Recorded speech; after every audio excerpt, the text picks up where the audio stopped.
ஒரு widow certificate வாங்க கூட தெரியாமல் நிறையா விமன் இருப்பாங்க. இன்றைக்குமே நிறையா பெண்கள் வந்து வெறும் வந்து இந்த பட்டன் ஃபோன் வச்சுட்டு நம்ம முத்தமிழ் அறிஞர் கலைஞர் சொன்ன மாதிரி கைம்பெண்கள்னு சொல்லி பாருங்க. அதில் அட்லீஸ்ட் 2 பொட்டு இருக்குது, 2 திலகம் இருக்குது, அதுலையாவது பொட்டு இருக்கட்டுமே அப்படின்னு சொன்ன மாதிரி. ஸோ நிச்சயமாக படிங்க, உங்களுடைய குழந்தைகளையும் படிக்க வைங்க. வரதட்சணை கொடுத்து கல்யாணம் பண்ணி கொடுக்கணும்னு நினைக்காதீங்க, கல்வியை கொடுக்கணும் அப்படின்றத மட்டும் நினைங்க.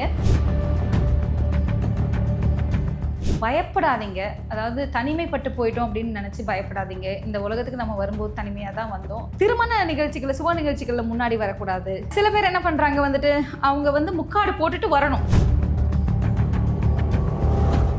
அதுலேயும் வந்து கைம்பெண்கள் மற்றும் ஆதரவற்ற பெண்களுக்கு முதல் உரிமையை கொடுங்க. கைம்பெண்களுக்கு வழங்கப்பட்ட 1000 ரூபாய் வந்து 1200 ரூபாயை உயர்த்தப்பட்டிருக்கு. இப்போ ஒரு 400 ரூபாய்க்கு அவங்க கூட பின்னுறாங்க அப்படின்னா 200 ரூபாய் அவங்க யார் பண்ணாங்களோ அதை எடுத்துகிட்டு மீதியை வந்து வாங்கிக்கிறாங்க.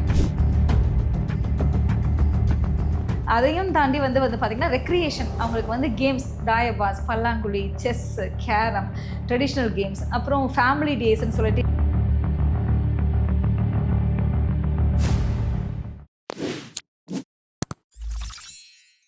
ஒயிட் கிளாஸ் வியூவர்ஸ்க்கு வணக்கம். நான் டார்வின். இன்னைக்கு நம்ம கூட யார் இருக்கானா, Tamil Nadu widow woman welfare board member, social activist Kalyanandhi Sachithanandam இருக்காங்க. விடோ உமன்களுக்கு நடக்கக்கூடிய பல பிரச்சனைகளை பற்றி பேசியிருக்கோம். மேம் வணக்கம். வணக்கம். எப்படி இருக்கீங்க மேம்? நல்லா இருக்கேன். Super ma'am.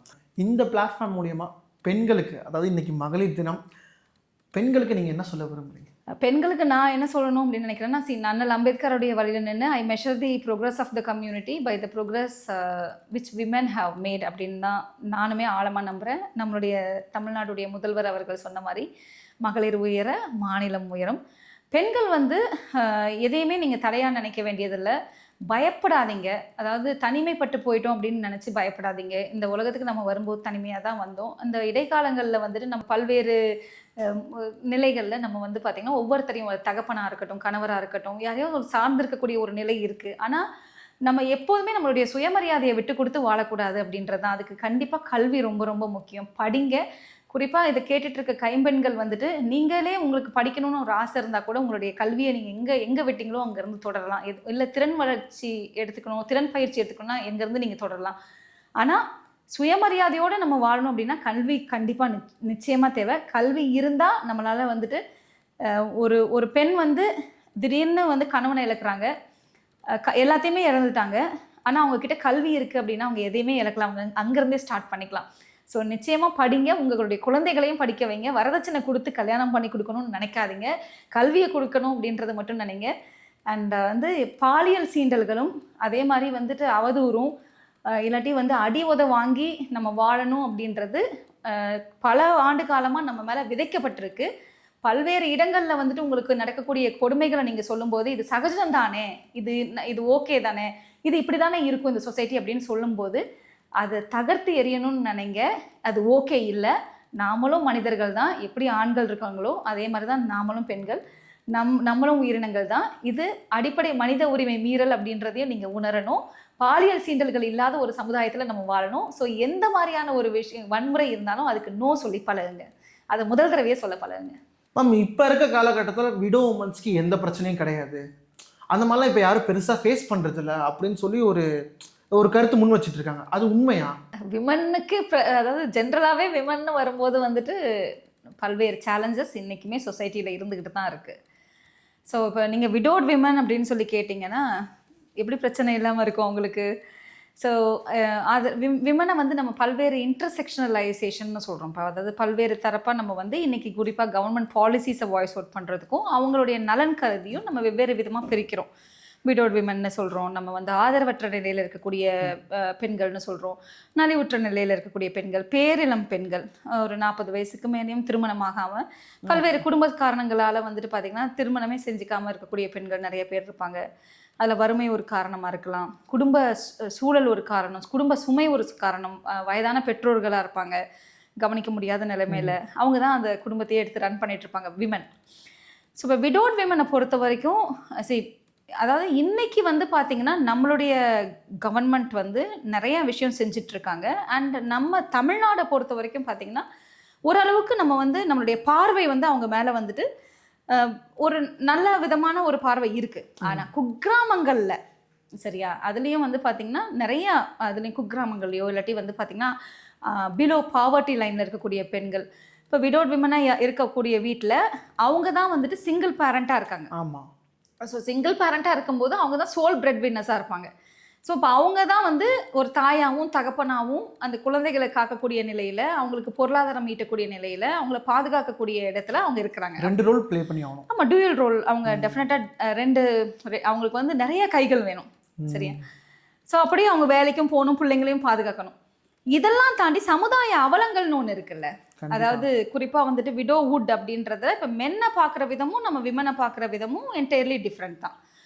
ஸோ இப்போ விடோட் விமனில் வந்து பார்த்தீங்கன்னா நமக்கு வந்து விமன் வந்துட்டு ஹையர், அதாவது நமக்கு வந்து நான் சொல்கிறது 2011 சென்சஸ் படியே வந்து ஒரு 5.6 கோடி விடோட் பர்சன்ஸ் இன் இந்தியா இருக்கிறாங்க அப்படின்னா அந்த இதில் வந்து ஒரு 78% விமன் தான் இருக்காங்க வந்துட்டு. அப்போ விமன் வந்துட்டு அதிகமான அளவில் இருக்காங்க மென்னை கம்பேர் பண்ணும்போது. இதுலேயும் வந்து வயது மூர்ப்பும் ஒரு காரணம். நம்மளுடைய வாழ்நாள் வந்துட்டு பார்த்தீங்கன்னா லைஃப் எக்ஸ்பெக்டன்சின்னு சொல்கிறோம் இல்லையா, அது வந்துட்டு அதிகமாக விமனுக்கு இருக்கிறனால 65 வயசுக்கு மேலே இருக்கக்கூடிய நிறைய பெண்கள் வந்து விடோடாக இருக்காங்க. ஸோ இது ஒரு பக்கம். அதுக்கப்புறம் பார்த்தீங்கன்னா சமுதாய அவலங்கள்னு வரும்போது குறிப்பாக வந்து இன்றைக்குமே நிறையா குடும்பங்களில் ப்ராப்பர்ட்டி டிஸ்பியூட் இருக்குது. சரியா? ஒரு வீட்டில் அண்ணன் தம்பிங்க 5 பேர் இருக்காங்க. அந்த வீட்டில் ஒரு பொண்ணு விடோ ஆயிட்டாங்க, அதாவது ஒரு அண்ணி வந்து விடோ ஆயிட்டாங்க அப்படின்னா அந்த பொண்ணுக்கு வந்து பார்த்தீங்கன்னா ப்ராப்பர்ட்டியை அந்த விடோட் விமனுக்கு வந்துட்டு பார்த்தீங்கன்னா ப்ராப்பர்ட்டி கொடுக்க மாட்டாங்க. இல்லை அவங்களுக்கு ஒரு குழந்தை இருக்குன்னா கொடுக்க மாட்டாங்க. நீ இன்னொரு கல்யாணம் பண்ணிக்க கூடாது. ஒரு யங் விடோவாக இருந்தால் கூட வந்து அந்த சமுதாயத்தோட ப்ரெஷர் இருக்குது. அதுக்கப்புறம் வந்து பார்த்தீங்கன்னா உங்களுக்கு நீங்கள் சுபகாரியங்களில் முன்னாடி வரக்கூடாது. அதாவது சாமிக்கு வந்து விளக்கு தேய்க்கிறது, பொட்டு வைக்கிறது எல்லாமே வந்துட்டு இருப்பாங்க. ஆனால் விளக்கு ஏற்ற மட்டும் விட மாட்டாங்க. திருமண நிகழ்ச்சிகளில் சுப நிகழ்ச்சிகளில் முன்னாடி வரக்கூடாது. இதையும் தாண்டி வந்து ஒரு கணவர் இறந்தக்கூடிய ஒரு பெண் இறந்து போயிட்டாங்கன்னா அந்த பெண்ணை வந்துட்டு எப்படி கூட்டிகிட்டு போவாங்கன்னா பல்வேறு இதில் சமுதாயங்களில் ஒவ்வொரு விதத்துலையும் ஒவ்வொரு கலாச்சாரத்துலையும் ஒவ்வொரு விதமான கல்ச்சுரல் நார்ம்ஸ் இருக்குது. சில பேர் என்ன பண்ணுறாங்க வந்துட்டு அவங்க வந்து முக்காடு போட்டுட்டு வரணும். அந்த பெண் வந்துட்டு அந்த கணவருடைய மறைவை எடுத்துகிட்டு போகும்போது அந்த சுடுகாட்டுக்கு போகும்போது இவங்க பின்னாடியே வரணும். திரும்பி வரும்போது முகத்தில் முக்காடு போட்டுக்கணும். ஏன்னா அவங்க முகத்தை பார்த்தா நம்ம மற்றவங்களுக்கு அது விளங்காமல் போயிடும். ஒரு பேட் ஓமன், ஒரு இன்ஆஸ்பிஷியஸ், இவங்க வந்து ஒரு அமங்கலமானவங்க அப்படின்ற ஒரு பார்வை இன்னும் இருக்க தான் செய்யுது. அது இல்லைன்னு நம்ம சொல்லவே முடியாது.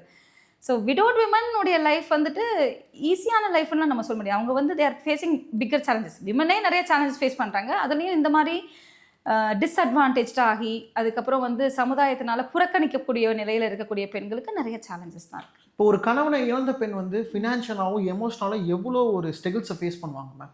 படித்த பெண்கள் படிக்காத பெண்கள்னு நீங்கள் வச்சுக்கோங்க. சரியா? இதில் வந்து குறிப்பாக வந்து இப்போ நம்ம நாட்டிலேயே வந்து என்ன அப்படின்னா அண்டர் ஏஜ் மேரேஜஸ்மே நிறையா இருக்குது. அதாவது நான் சொல்கிறது என்னென்னா 18 வயசுக்கு கீழே இருக்கக்கூடிய பெண் குழந்தைகளுக்குமே நிறைய பேருக்கு திருமணம் ஆகுது. அவங்களுமே விடோஸ் ஆகுறாங்க. ஸோ அப்போ கல்வி சார்ந்து வந்து பார்த்திங்கன்னா நமக்கு வந்து பர்சன்டேஜ் வைஸ் பார்க்கும்போதே நம்ம வந்து கல்வி அளவில் வந்துட்டு ஒரு 68% வந்து நமக்கு வந்து இல்லிட்ரேட் விமனாக இருக்காங்கன்னு வச்சுக்கோங்களேன். நான் சொல்கிறது விடோட் விமனில் இல்லிட்ரேட்டாக இருக்காங்க. அண்ட் வந்து லேக் ஆஃப் ஸ்கில்ஸ், அதாவது அவங்களுக்கு திறனும் இருக்காது, படிப்பறிவும் இருக்காது. இப்போ படிப்பறிவும் இல்லை, திறனும் இல்லைன்னா அவங்களுக்கு வேலைக்கு போக முடியுமா? முடியாது. ஸோ அப்போ அடுத்தது வந்து என்னென்னா அப்போ அவங்க யாரை டிபெண்ட் பண்ணியிருக்கணும்? அவங்களுடைய ஹஸ்பண்டோட ஃபேமிலியோ இல்லை அவங்க குடும்பத்தையோ இல்லை யாரோ ஒரு சப்போர்ட் சிஸ்டத்தை வந்து அவங்க சார்ந்து இருக்கணும். அப்போ சார்ந்து இருக்கும்போது அவங்களுடைய கட்டுப்பாடுகள் எல்லாம் இவங்க மேலே திணிக்கப்படும். நீ இப்படி சிரிக்கக்கூடாது, நீ இப்படி பொட்டு வைக்கக்கூடாது, நீ இப்படி உடைய உடுக்கக்கூடாது. ஸோ நான் சொல்கிற ஒரு சர்வேலேயே வந்து நான் பார்த்தது என்ன அப்படின்னா இப்போ ரீசெண்டாக வந்து கில்ட் ஆஃப் சர்வீஸ் அப்படின்ற ஒரு guild for service UN women வந்து சேர்ந்து ஒரு சர்வே நடத்துகிறாங்க. அந்த சர்வேல வந்து 5.2 பேருக்கு தான் என்னுடைய சுதந்திரம் அப்படின்னு சொல்கிறாங்க விடோட் விமனில். ஓகே. இது வந்து ஒரு 3776 பேருக்கு நடத்தியிருக்காங்க. ஒரு 5 மாநிலங்கள், உத்தரப்பிரதேஷ், ஜார்க்கண்ட், சத்தீஸ்கர், மகாராஷ்டிரா, தமிழ்நாடுல வந்து நமக்கு திண்டுக்கல், மதுரை போன்ற இடங்கள்ல. இப்போ மீதி பேர்லாம் என்ன நினைக்கிறாங்கன்னா நான் வந்து நல்லா ட்ரெஸ் பண்ணிக்கவே கூடாது. சரியா? ஸோ சமுதாயம் என்னை பற்றி என்ன நினைக்கும், நான் வெளியில் போனால் என்னை பற்றி எப்படி பேசுவாங்க அப்படின்ற ப்ரெஷரில் தள்ளப்படுறாங்கல்ல. ஸோ அந்த மனநிலை கண்டிப்பாக மாறணும். அண்ட் வந்து அதே மாதிரி இப்போ கல்விக்கும் வந்து நீங்கள் சொல்கிற மாதிரி இப்போ இவங்களுடைய வேலை வாய்ப்புக்கு என்ன நடக்கும்? நம்ம தமிழ்நாட்டில் என்ன பண்ணுறாங்க? தமிழ்நாடு கவர்மெண்ட் வந்து ஃபர்ஸ்ட் டைம் ஆல் ஓவர் இந்தியாவில் நிறைய நலத்திட்டங்கள் எல்லா மாநிலங்களிலும் இருந்தாலும் நம்ம கவர்மெண்ட் எடுத்திருக்க இனிஷியேட்டிவ் வந்து first time initiative. March 2002 Tamil Nadu widows and destitute women welfare போர்டுன்னு முதல் முறையாக எப்படி திருநங்கைகளுக்கு ஒரு நலவாரியம் உருவாக்குனாங்களோ அதே மாதிரி கைம்பெண்கள் மற்றும் ஆதரவற்ற மகளிருக்காக ஒரு பேரிளம் பெண்களுக்காகவும் ஒரு நலவாரியத்தை உருவாக்கியிருக்காங்க நம்மளுடைய கவர்மெண்ட். இது வந்து ஒரு ஹிஸ்டாரிக்கல் போர்டு. இதில் வந்து கிட்டத்தட்ட ஒரு அலுவல் சார் உறுப்பினர்கள், அலுவல் சாரா உறுப்பினர்கள், அமைச்சர், நம்மளுடைய சமூக நலன் மற்றும் மகளிர் உரிமைத்துறையுடைய அமைச்சர் அவர்கள், மாண்புமிகு கீதா ஜீவன் அவர்கள் தான் இதோடைய தலைவர். அதுக்கப்புறம் நிறைய IAS officers, IPS officers, Tamil Nadu skill development, women development corporation, social security schemes, அதுக்கப்புறம் வந்து பார்த்திங்கன்னா உங்களுக்கு டாட்கோ, இதிலெல்லாம் இருக்கக்கூடியவங்க எல்லாமே இதில் மெம்பர்ஸாக இருக்காங்க. நம்மளுடைய சோஷியல் வெல்ஃபேருடைய செக்ரட்டரி, பிரின்சிபல் செக்ரட்டரி இருப்பாங்க. அதுக்கப்புறம் வந்து பார்த்திங்கன்னா மெம்பர் செக்ரட்டரி எல்லாமே இதில் இருக்காங்க. அது இல்லாமல் அலுவல் சாரா உறுப்பினர்கள், எம்எல்ஏஸ் கூட இருக்காங்க. எம்எல்ஏஸ், எம்பி கனிமொழி மேடம் இருக்காங்க, எம்பி கனிமொழி சோமு மேடம் இருக்காங்க, வரலட்சுமி மேடம் இருக்காங்க, உறுப்பினர்களாக நான் சொல்கிறது. ஏடிஜிபி இருக்காங்க, crime against women and children wing. இதை தாண்டி அலுவல் சாரா உறுப்பினர்கள், நான் அஃபிஷியல் மெம்பர்ஸாங்கிற மாதிரி ஒரு 14 பேர் வெவ்வேறு மாவட்டங்கள்ல இருந்து இருக்காங்க.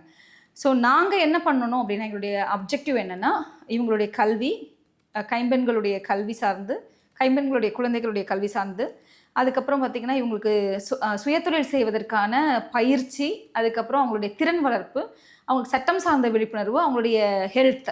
ஸோ இந்த ஆஸ்பெக்டில் தான் நாங்கள் பாலிசிஸை வாய்ஸ் அவுட் பண்ணுறதுக்கு சப்போர்ட் பண்ணணும். அது ஏற்கனவே சமூக நலத்துறையில் இருக்கக்கூடிய பல்வேறு நலத்திட்டங்களை அவங்களுக்கு கொண்டு போய் சேர்க்கறது. இப்போ உதாரணத்துக்கு இப்போ பிங்க் ஆட்டோ அனௌன்ஸ் பண்ணாங்க. இப்போ அனௌன்ஸ் பண்ணும்போது அதுக்கு ப்ரியாரிட்டைஸ் பண்ணுறது யார் அப்படின்னா, விடோட் அண்ட் டெஸ்டிடியூட் விமனுக்கு தான் நீங்கள் ஃபர்ஸ்ட் ப்ரியாரிட்டி கொடுங்க. அதே மாதிரி சுயதொழில் செய்கிறதுக்கு மானியம் கொடுக்கும்போது டாட்கோ டிக் வழியாக சேர்ந்து அதுலேயும் வந்து கைம்பெண்கள் மற்றும் ஆதரவற்ற பெண்களுக்கு முதல் உரிமையை கொடுங்க. எந்த ஒரு நலத்திட்டத்தை நம்மளுடைய அரசாங்கம் அறிவிச்சாலும் அதில் வந்துட்டு பார்த்திங்கன்னா கைம்பெண்களுக்கும் ஆதரவற்ற மகளிருக்கும் முதல் உரிமையை கொடுங்கன்னு சொல்லிட்டு எல்லா நலத்திட்டங்களையுமே அறிவிச்சிட்டு இருக்காங்க. அதுவும் இல்லாமல் நம்ம முன்னாடி விதவை அப்படின்னு சொல்லிட்டு இருந்தோம். இப்போ நம்ம முத்தமிழ் அறிஞர் கலைஞர் சொன்ன மாதிரி கைம்பெண்கள்னு சொல்லி பாருங்க, அதில் அட்லீஸ்ட் 2 பொட்டு இருக்குது, 2 திலகம் இருக்குது, அதுலையாவது பொட்டு இருக்கட்டுமே அப்படின்னு சொன்ன மாதிரி நலத்திட்டங்களுமே வந்து நிறைய நலத்திட்டங்கள் இருக்குது. அதையும் தாண்டி நம்மளுடைய சமூக நலன் மற்றும் மகளிர் உரிமைத்துறை வழியா கைம்பெண்களுடைய மறுமணத்தை ஆதரிக்கிற டாக்டர் தர்பாபால் அம்மையார் கைம்பெண்கள் மறுமண திட்டம், இதில் தாலிக்கு தங்கம் கொடுக்குறாங்க. 2வது வந்து பார்த்திங்கன்னா கல்வி தகுதி அடிப்படையில் நமக்கு 10வது இல்லாட்டி டிப்ளமோ படிச்சிருந்தாங்கன்னா அவங்களுக்கு ஒரு 25,000 பணமும் 50,000 வந்துட்டு டிகிரி முடிச்சவங்களுக்கு கொடுக்குறாங்க. அப்போ கல்வியையும் உறுதி செஞ்சு அதில் வந்துட்டு நமக்கு வந்து உங்களுடைய மறுமணத்தையும் வந்துட்டு உறுதி செய்கிறதுக்காக வந்து பார்த்திங்கன்னா நீங்கள் யாரும் தனிச்சு இருக்கக்கூடாதுன்ற நினைக்கக்கூடிய ஒரு அரசாங்கம். அதை தாண்டி ஈவேரா மணியம்மையார் கைம்பெண்கள் குழந்தைகளின் மறுமண திட்டம். அதாவது ஒரு கைம்பெண் இருக்காங்க, அவங்களுக்கு வந்து 2 3 மகள்கள் இருக்காங்க அப்படின்னா அவங்களுடைய ஒரு மகளுக்கு வந்து இதே திட்டம், இந்த நான் சொன்னேன் 25,000 50,000 தாலிக்கு தங்கம் கல்வி தகுதி அடிப்படையில் வழங்கப்படுது. இன்டர் கேஸ்ட் மேரேஜஸ்க்கு வந்துட்டு ஸ்கீம் இருக்கு. ஸோ நம்மளுடைய கவர்மெண்ட் மட்டும்தான் வந்துட்டு எங்கேயுமே வெல்ஃபேர் போர்டு இல்லை. வட மாநிலங்கள்லேருந்து விசிட்ஸ் வருவாங்க, வரும்போது இங்கே ஒரு வெல்ஃபேர் போர்டு இருக்கா, விடோஸ்க்குன்னு தனியாக வெல்ஃபேர் போர்டு இருக்கான்னு பல தடவை வந்து சர்ப்ரைஸ் ஆகிட்டு போயிருக்காங்க. ஸோ சீரிய திட்டங்கள் இப்போ வந்து வெறும் உதவித்தொகை மட்டும் அனௌன்ஸ் பண்ணலை, சிறப்பு உதவித்தொகை வந்த உடனே முதல்ல வந்துட்டு கைம்பெண்களுக்கு வழங்கப்பட்ட 1000 ரூபாய் வந்து 1200 ரூபாயா உயர்த்தப்பட்டது. அதுக்கப்புறம் வந்து பார்த்தீங்கன்னா அவங்கள வந்து எம்பவர் பண்ணுறது, அதிகாரப்படுத்துறது. இப்போ வந்து யாருக்குமே இறக்கம் தேவையில்லை இல்லையா, இப்போ அவங்க பாவம் அப்படின்றது தேவை. நம்மளுடைய அரசாங்கம் எப்படி யோசிக்குது அப்படின்னா இவங்களை எம்பவர் பண்ணணும் அப்படின்றது தான். அண்ட் இதையும் தாண்டி வந்து பார்த்திங்கன்னா நமக்கு இப்போ அன்புச்சோலை போன்ற திட்டங்கள் இருக்குது. அன்புச்சோலையில் வந்து பகல் நேரம் முதியோர் பராமரிப்பு மையம் அப்படின்னு வச்சுக்கோங்களேன். இப்போ வந்து நமக்கு ஒர்க் ஃபோர்ஸ் வந்துட்டு அதிகமான ஒர்க் ஃபோர்ஸ் நம்ம இந்தியாவிலேயே வந்து women participation, women work force வந்து நம்ம தமிழ்நாட்டில் தான் 43%. இதுக்கு பல்வேறு திட்டங்களும் காரணம். ஒன்று வந்து விடியல் பயணமாக இருக்கும், இன்னொன்று வந்து இந்த அன்புச்சோலை வழியாக என்னென்னா ஃபீமேல் ஒர்க் ஃபோர்ஸ் பார்ட்டிசிபேஷனை வந்து என்கரேஜ் பண்ணுறதுக்கு, இன்னும் இன்க்ரீஸ் பண்ணுறதுக்கு என்ன பண்ணுறாங்க அப்படின்னா, உங்கள் வீட்டில் இப்போ ஒரு கைம்பெண்ணே இருக்காங்க, ஆதரவற்ற பெண் இருக்காங்க, அவங்களுக்கு ஒரு வயது முதிர்ந்த தாய் இருப்பாங்க, இல்லாட்டி வந்து ஒரு தகப்பன் இருப்பாங்க, இல்லாட்டி ஒரு மாமனார் மாமியார் இருக்காங்கன்னா அவங்கள 9லேருந்து 5 மணி வரைக்கும் நம்ம வந்து பாதுகாக்கலாம். எங்கன்னா நம்மளுடைய பகல் நேர பராமரிப்பு மையங்கள் அன்புச்சோலை. ஆமாம், இப்படி ஒரு இருக்கிறது தெரியாதுமா. ஆமாம், 9 மணிக்கு கூட்டிட்டு வந்து நம்ம 5 மணி வரைக்கும் நம்ம அவங்க விட்டுட்டு போனாங்கன்னா 5 மணி வரைக்கும் நம்ம பார்த்துப்போம், அவங்க வேலைக்கு போயிட்டு வர வரைக்கும். ஆமாம், அவங்களுக்கான 3 வேளை உணவு, அதாவது காலையில் ரெஃப்ரெஷ்மெண்ட் ஒரு 10 மணிக்கு அவங்களுக்கு சத்தான கஞ்சி கொடுக்கறது, சூப் கொடுக்கறது, அதுக்கப்புறம் டீ காஃபி, பிஸ்கெட்ஸ், அப்புறம் மதியம் வந்து முதியோர்களுக்கு கரெக்டாக எந்த ஜீரணமாகவோ அந்த மாதிரியான ஒரு உணவு. அதுக்கப்புறம் ஈவினிங்கும் அதே மாதிரி ரெஃப்ரெஷ்மெண்ட்ஸ். அது இல்லாமல் அவங்களுடைய திறன் வளர்ப்பை என்கரேஜ் பண்ணுற மாதிரி இப்போ ஊறுகாய் போடுறாங்க அன்புச்சோலையில் வந்துட்டு. எங்கள் பெருங்குடி அன்புச்சோலையிலலாம் ஊறுகாய் போடுவாங்க. அதுக்கப்புறம் வந்து சாம்பிராணி, கம்ப்யூட்டர் சாம்பிராணி மேக் பண்ணுறாங்க, தயாரிக்கிறாங்க. பிளாஸ்டிக் கூட பின்னுறாங்க. அதுக்கப்புறம் வந்து இந்த இது அகல் விளக்கெல்லாம் பெயிண்ட் பண்ணுறது, பொங்கல் பானை பெயிண்ட் பண்ணுறது, வடாம் போடுறது. இப்போ வெயில் காலமாச்சு. ஸோ இதெல்லாம் வந்து செஞ்சு அவங்களுக்கு நாங்கள் விற்றுட்டு என்ன பண்ணுவோம்னா, அந்த காசை வந்துட்டு அவங்களுக்கு வந்து முதலீடை மட்டும் எடுத்துட்டு அதுக்கு திரும்பி பொருள் வாங்குறதுக்கு அவங்களுடைய உழைப்புக்கான ஊதியத்தை அவங்களே எடுத்துக்கிறாங்க. இப்போ ஒரு 400 ரூபாய்க்கு அவங்க கூட பின்னுறாங்க அப்படின்னா 200 ரூபாய் அவங்க யார் பண்ணாங்களோ அதை எடுத்துட்டு மீதியை வந்து வாங்கிக்கிறாங்க. இதை தாண்டி வந்து அவங்களுக்கு ஃபிசியோதெரப்பி, மெடிக்கல் சப்போர்ட், அதுக்கப்புறம் மென்டல் ஹெல்த் கவுன்சிலிங் கொடுக்குறோம். அதையும் தாண்டி வந்து பார்த்திங்கன்னா ரெக்ரியேஷன், அவங்களுக்கு வந்து கேம்ஸ், தாயபாஸ், பல்லாங்குழி, செஸ், கேரம், ட்ரெடிஷ்னல் கேம்ஸ், அப்புறம் ஃபேமிலி டேஸ்ன்னு சொல்லிட்டு குடும்பத்தோடு வந்து செலிப்ரேட் பண்ணுறாங்க நிறைய பேர். ஸோ இந்த மாதிரி ஒருங்கிணைந்து வந்து பார்த்திங்கன்னா மல்டி ஜென்ரேஷனெல்லாம் இன்டெகிரேட்டடாக நிறையா ப்ராஜெக்ட்ஸை நம்ம கவர்மெண்ட் பண்ணுது. ஸோ டைரெக்டாகவும் இன்டைரக்டாகவும் நம்ம பெண்களை அதிகாரப்படுத்துறதுக்கு நிறையா நலத்திட்டங்களை வச்சுருக்கோம்ப்பா, செயல்படுத்திட்டு இருக்கோம். ஓகே மேம், இவ்வளோ திட்டங்கள் இருக்குன்னே எனக்கு நீங்கள் சொல்லி தான் மேம் தெரியுது. ஆக்சுவலாக இப்போ சில பெண்கள் வந்து கணவன் வீட்டிலேருந்து கணவன் இறந்த பிறகு அவங்க அம்மா வீட்டுக்கு வந்திருப்பாங்க, சொத்து தரமாட்டோன்னு சொல்லி பிரச்சனை பண்ணுவாங்க. அந்த சொத்தை வாங்கி கொடுக்கறதுக்கு அரசு ஏதாவது ஒரு முயற்சி பண்ணுமா அவங்களுக்கு? டிஎல்எஸ்ஏ, அதாவது லீகல் சர்வீஸ் அத்தாரிட்டிஸ்ன்னு இருக்குது. நம்ம வந்து இப்போ உங்களுக்கு ஏதாவது பொதுவாக வந்து இந்த மாதிரியான ஏதோ பிரச்சனை இருக்குது அப்படின்னா நீங்கள் வந்து ஒன் ஸ்டாப் விமன் சென்டராக அணுகுங்க. 181 விமன் ஹெல்ப்லைன்னு இருக்குது. நீங்கள் ஃபோன் பண்ணி உங்களுக்கு ஏதோ ஒரு கிரைசிஸ், எனி கிரைசிஸ், அதாவது வந்து என்னால் வாழ முடியலை, என்னை போட்டு அடிக்கிறாங்க, இல்லை கொடுமைப்படுத்துகிறாங்க, என்னுடைய கணவர் வீட்டில் கொடுமைப்படுத்துகிறாங்க, எனக்கு குடும்ப வன்முறை இருக்குது, வரதட்சணை கொடுமை இருக்குது, பாலியல் ரீதியான சீண்டல்கள் இருக்குது, எந்த மாதிரியான பிரச்சனையாக இருந்தாலும் நீங்கள் 181 கால் பண்ணுங்கள். அவங்க வந்து உங்களை ரெஸ்கியூ பண்ணி அங்கேருந்து பார்த்தீங்கன்னா உங்களுக்கு வந்து legal support, police support, medical support, counselling, ஒரு 5 நாள் அங்கே தங்க வச்சு வந்து ஹோம்ஸே வந்துட்டு பார்த்தீங்கன்னா நம்ம தமிழ்நாடு முழுக்க 39 ஹோம்ஸ் இருக்குது. ஸோ இதுவும் சமூக நலத்துறை கீழே இயங்கிக்கிட்டு இருக்கு. இந்த ப்ராஜெக்ட் வழியாக வந்து சிறப்பாக கவனம் கொடுத்துட்ருக்காங்க. இப்போ இலவச சட்ட உதவி ஆலோசனை மையங்கள் நம்ம தமிழ்நாட்டில் நிறையா இருக்குது. ஏன் ஐட்வாவுடைய மகளிர் சட்ட உதவி மன்றம், MSUMன்னு சொல்கிறோம் இல்லையா, அதுவுமே இருக்குது. ஸோ இங்கேயே நமக்கு வந்து அண்ணா நகரில் ஒன்று இருக்குது. ஸோ இந்த மாதிரி நிறையா இருக்குது. ஸோ இந்த மாதிரி அமைப்புகள் பற்றியும் நீங்கள் தெரிஞ்சுக்கோங்க, அரசாங்க நலத்திட்டங்கள் பற்றியும் தெரிஞ்சுக்கோங்க. ஃபேமிலி கவுன்சிலிங் சென்டர்ஸ், FCCன்னு சொல்லுவாங்க, சமூக நலத்துறையில் ஃபேமிலி கவுன்சிலிங் சென்டர்ஸ் இருக்குது. முதியோர்கள் வந்து சொத்துனால பாதிக்கப்படுறாங்க, பிள்ளைங்க வந்து பராமரிப்பு இல்லாமல் சொத்தை வாங்கிட்டு ஏமாற்றிட்டு அம்மா அப்பாவை அடிக்கிறாங்க, இல்லாட்டி வந்து பார்த்திங்கன்னா சொத்துக்காக வந்துட்டு நம்மளை வந்து கொடுமைப்படுத்துகிறாங்க, நம்மளுடைய பென்ஷன் பணத்தை ஃபுல்லாக எடுத்து செலவு பண்ணிட்டு நமக்கு சரியாக சாப்பாடு போட மாட்டேன்றாங்க. So maintenance of parents and senior citizens welfare ஆக்ட்னு ஒரு ஆக்ட் இருக்குது. அந்த சட்டம் வழியாக நீங்கள் நிவாரணத்துக்கு தேடிக்கலாம். ஃப்ரீ லீகல் எய்ட் சர்வீசஸ் நம்ம கவர்மெண்ட் கொடுக்குறாங்கப்பா. அதுக்கு இவ்வளோ கவர்மெண்ட் கொடுக்குறாங்க, சத்தியமாக தெரியாது மேம். இந்த விஷயம் நிறைய பெண்களுக்கு தெரியாமல் இருக்குது, அதான் உண்மை. ஆமாம். ஸோ இப்போ இந்த மாதிரி விழிப்புணர்வு காணொலிகள் வந்துட்டு இன்றைக்கி நம்ம சமூக வலைதளங்கள் வந்துட்டு ஒரு முக்கியமான ரோலை ப்ளே பண்ணிகிட்ருக்கு. அதுவும் குறிப்பாக நம்மளுடைய ஃபோன்லேயே இன்றைக்கி நிறையா ரீல்ஸ், ஷார்ட்ஸ்லாம் பார்த்துட்ருக்கோம். இந்த மாதிரி விழிப்புணர்வு காணொலிகள் நிறையா வந்துச்சு அப்படின்னா அவங்களுக்கு இது சப்போர்ட்டிவாக இருக்கும். அண்ட் அதே மாதிரி இன்றைக்கி விடோ வெல்ஃபேர் போர்டுக்கு ஒரு போர்ட்டல்னு ஒன்று இருக்குது. அந்த போர்ட்டலில் போய் நீங்கள் ரிஜிஸ்டர் பண்ணிக்கலாம். Widows and destitute women welfare போர்டுக்கு ஒரு போர்ட்டல். நீங்கள் கூகுள்லேயே வந்து தமிழ்நாடு கைம்பெண்கள் இல்லாட்டி Tamil Nadu widow welfare board registration form அப்படின்னு நீங்கள் ஏதாவது ஒரு கீவேர்டை போட்டு டைப் பண்ணாலே உங்களுக்கே வந்துட்டு அந்த ஃபார்மை கிளிக் பண்ணிங்கன்னா அந்த வெப்சைட்குள்ளே போயிட்டு ரெஜிஸ்ட்ரேஷன் ஃபார்ம்னு ஒன்று இருக்கும். அந்த நீங்கள் ரைட் கிளிக் பண்ணீங்க அப்படின்னா அதில் ரொம்ப சிம்பிள் தான். ஒரு ஆண்ட்ராய்ட் ஃபோன், இப்போ எங்கிட்டையும் உங்ககிட்டயுமே ஆண்ட்ராய்ட் ஃபோன் வச்சு ஒரு 10 பேருக்கு நம்ம ரெஜிஸ்டர் பண்ணி கொடுக்கலாம். எத்தனை பேருக்கு நான் ரெஜிஸ்டர் பண்ணலாம். ஆனால் நம்ம ஃபோன் நம்பர் போட முடியாது. அவங்க எந்த நம்பருக்கு நீங்கள் ரெஜிஸ்டர் பண்ணுறீங்களோ அந்த நம்பருடைய ஃபோன் நம்பரை தான் போடணும். ஏன்னா OTP அவங்க நம்பருக்கு தான் வரணும். அந்த ஃபோன் நம்பரை அவங்க மாற்றாமல் மட்டும் பார்த்துக்கிட்டா போகிறோம். எந்த ஒரு டாக்குமெண்ட்டும் தேவையில்லை, வெறும் ரேஷன் கார்டுடைய நம்பர் இருந்தால் மட்டும் போகிறோம்ப்பா. வந்துட்டு நீங்கள் எந்த டாக்குமெண்ட்ஸ் கூட அப்லோட் பண்ண வேண்டாம். அதை கேட்டகரைஸ் பண்ணியிருப்பாங்க, விடோட் விமன், டெஸ்டிடியூட் விமன், ஸ்பின்ஸ்டரா, உங்களுக்கு எந்த மாதிரி உங்களுக்கு எத்தனை குழந்தைங்க இருக்காங்க, உங்களுடைய அட்ரஸ் என்ன, வார்டு என்ன, அதுக்கப்புறம் தாலுக்கு என்ன, இந்த மாதிரியான சில பேசிக் டீமோகிராஃபிக் டீட்டெயில்ஸ் இருக்கும். அதுக்கப்புறம் அரசாங்கத்திடம் வந்து உங்களுக்கு எந்த மாதிரியான உதவி வேணும், விடோ சர்டிஃபிகேட் பற்றின உங்களுக்கு விவரம் வேணுமா, இல்லை விடோ பென்ஷனா, இல்லாட்டி வந்து சுயதொழில் செய்யறதுக்கு மானியம் வேணுமா, நலத்திட்டங்கள் பற்றி தெரிஞ்சுக்கணுமா, இந்த மாதிரி ஆப்ஷன்ஸ் இருக்கும். அதை நீங்கள் டிக் பண்ணலாம்.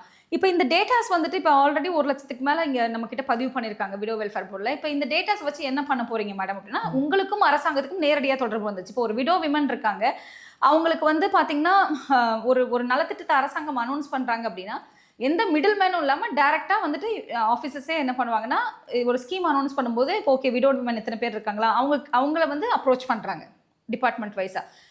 அதையும் தாண்டி வந்து பார்த்தீங்கன்னா இப்போ நீங்கள் இப்போ முன்னாடியெல்லாம் வந்து ஒரு விடோ சர்டிஃபிகேட் வாங்க கூட தெரியாமல் நிறையா விமன் இருப்பாங்க. இன்றைக்குமே நிறையா பெண்கள் வந்து வெறும் வந்து இந்த பட்டன் ஃபோன் வச்சுட்டு அவங்களுக்கு உலகமே தெரியாமல் கடைக்கோடியில் நிறையா பெண்கள் இருக்காங்க, கிராமப்புறங்கள்ல இருக்காங்க. ஸோ அவங்களுக்கெல்லாம் ஒரே ஒரு விஷயம் தான், நிறைய படித்த இளைஞர்கள் இன்னைக்கு நம்ம இருக்கோம், நம்ம கிட்டலாம் ஃபோன் இருக்குது. நீங்கள் வந்து செய்ய வேண்டியதுன்னா ஒன்றும் இல்லை, பக்கத்தில் இ சேவை மையத்தில் போய் ஹஸ்பண்டோட டெத் சர்டிஃபிகேட் இருந்தால் போகிறோம், நீங்கள் வந்து விடோ சர்டிஃபிகேட் அப்ளை பண்ணலாம். உங்களுக்கு 15 டேஸில் விடோ சர்டிஃபிகேட் வந்துடுது. உங்களுக்கு மினிமல் ஃபீஸ் தான் வந்து 60 ரூபா to 100 ரூபான்னு வச்சுக்கோங்களேன் அதில். ஆனால் முன்னெல்லாம் என்னென்னா ஒரு விடோ சர்டிஃபிகேட் வாங்கி கொடுக்குறது, எனக்கு ஒரு விடோ சர்டிஃபிகேட் வாங்கி கொடுங்க. நிறைய கேசஸில் வந்துட்டு என்னென்னா சிலிண்டரை வித்தெல்லாம் விடோ சர்டிஃபிகேட் வாங்கியிருக்காங்க, தாலி செயினை வித்தெல்லாம் விடோ சர்டிஃபிகேட் வாங்கியிருக்காங்க. யாருன்னா அந்த ஏஜென்ட்ஸ் நடுவில் வாங்கி தரேன்னு சொல்லி ஏமாற்றி ஒரு 3000 ரூபா 5000 ரூபான்னு காசை வாங்கிட்டு அந்த சர்டிஃபிகேட்டை வாங்கி கொடுக்கறதுக்காக பணத்தை பறிப்பாங்க. இப்போ இதெல்லாம் நீங்கள் தெரிஞ்சுக்கிட்டீங்க அப்படின்னா நீங்களே நேராக அப்ளை பண்ணிக்கலாம். இ சேவை மையங்களில் எதுவாக இருந்தாலும் நீங்கள் போய் தெரிஞ்சுக்கலாம் அப்படின்றது தான் சொல்ல வரோம். ரொம்ப நன்றி மேம். இந்த காணொலி மூலிமா நிறைய பெண்களுக்கு விழிப்புணர்வு கிடைச்சிருக்குன்னு நான் நம்புகிறேன். Thank you so much.